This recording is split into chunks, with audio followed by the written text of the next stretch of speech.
11ஆம் அதிகாரம் 25-26 வசனங்களை நாம் கவனிப்போம். நீங்கள் ஜெபம் பண்ணும்போது ஒருவன் பேரில் உங்களுக்கு யாதொரு குறை உண்டாயிருக்குமானால் பரலோகத்தில் இருக்கிற உங்கள் பிதா உங்கள் தப்பிதங்களை உங்களுக்கு மன்னிக்கும்படி அந்த குறையை அவனுக்கு மன்னியுங்கள். நீங்கள் மன்னியாதிருப்பீர்களானால் பரலோகத்தில் இருக்கிற உங்கள் பிதாவும் உங்கள் தப்பிதங்களை மன்னியாதிருப்பார். பரலோக தேவன் எனக்கு மன்னிக்க வேண்டும் என்று நான் விரும்புகிறேன்.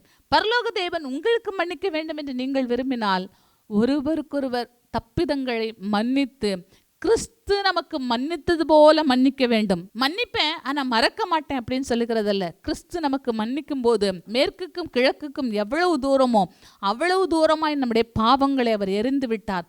மன்னிப்பேன், மறக்க மாட்டேன், மன்னிப்பேன், திருப்பி சேர்த்துக்கொள்ள மாட்டேன், அப்படி அல்ல. கிறிஸ்து மன்னித்தது போல மன்னிக்க தேவன் நமக்கு இரக்கம் செய்வாராக. அல்லேலூயா. மன்னிக்காத குணம் உங்களிடத்தில் இருக்கும் என்று சொன்னால் அது கடந்த காலத்திலே உங்களை சிறைப்படுத்தும். நீங்கள் ஒருவரை மன்னிக்காமல் இருப்பீர்கள் என்று சொன்னால் உங்களை கடந்த காலத்திலே வைத்திருக்கும். நிகழ்காலத்தை சந்தோஷமாய் உங்களை வாழ விடாது. எதிர்காலத்தை குறித்து உங்களை ஜெபிக்க விடாது.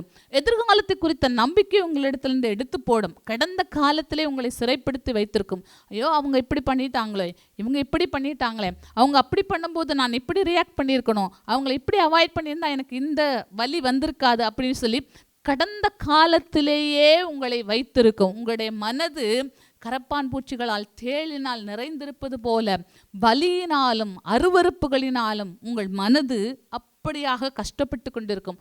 மன்னிக்கும் போது விடுதலையாக்கப்படுகிறீர்கள். மன்னிக்கும் போது சந்தோஷம் உங்கள் இருதயத்தில் உண்டாகிறது. மன்னிக்காத தன்மை கசப்பை உண்டு பண்ணும். உங்களுக்குள்ளே கசப்பான வேர் உங்களுக்குள்ளே வரும்.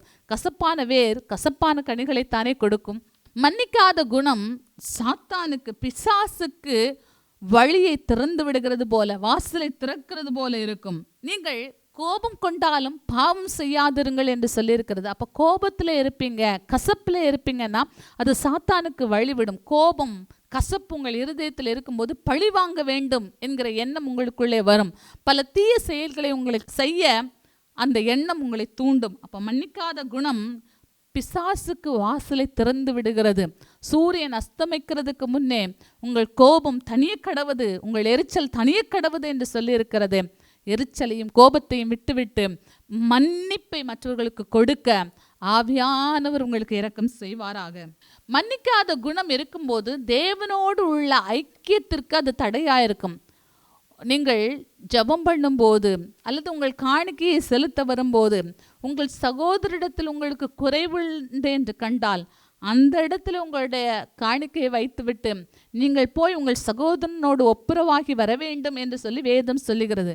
இப்போ தேவன் ஒப்புரவாகுதல், மன்னிப்பது என்பதை ரொம்ப முக்கியப்படுத்துகிறார். உங்கள் காணிக்கைகள் அங்கீகரிக்கப்படணும். நீங்கள் அங்கீகரிக்கப்படணும்னா மற்றவர்களை மன்னித்து விடுவது அவசியமாக இருக்கிறது.